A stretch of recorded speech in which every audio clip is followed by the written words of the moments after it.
ਸੋ ਅਗਲੀ ਖਬਰ ਜਿਹੜੀ ਆ, ਅਮਰੀਕਾ ਦੇ ਇਤਿਹਾਸ ਦੇ ਵਿੱਚ ਪਹਿਲੀ ਵਾਰੀ ਨਿਊਯਾਰਕ ਦਾ ਇੰਡੀਅਨ ਅਫਰੀਕਨ ਮੁਸਲਿਮ ਮੂਲ ਦਾ ਜਿਹੜਾ ਬੰਦਾ ਆ, ਯੋਹਰਾਨ ਮਮਦਾਨੀ, ਉਹ ਉੱਥੇ ਦਾ ਮੇਅਰ ਬਣ ਗਿਆ ਹੈਗਾ ਤੇ ਉਸ ਨੇ ਕੁਰਾਨ ਦੇ ਉੱਤੇ ਹੱਥ ਰੱਖ ਕੇ ਜਿਹੜੀ ਆ ਸਹੁੰ ਚੱਕੀ ਹੈਗੀ ਆ। ਸੋ ਯੋਹਰਾਨ ਮਮਦਾਨੀ 112ਵਾਂ ਮੇਅਰ ਹੋਊਗਾ।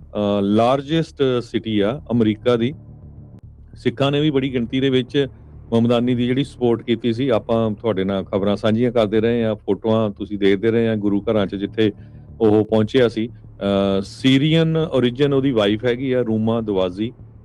ਸੋ ਇਹਦਾ ਜਿਹੜਾ ਭਾਰਤੀ ਮੂਲ ਨਾਲ ਓਰੀਜਨ ਦੱਸਿਆ ਜਾ ਰਿਹਾ ਹੈਗਾ ਤੇ ਫਾਦਰ ਗੁਜਰਾਤੀ ਦੱਸਿਆ ਜਾ ਰਿਹਾ ਤੇ ਮਦਰ ਪੰਜਾਬੀ ਮੂਲ ਦੀ ਆ।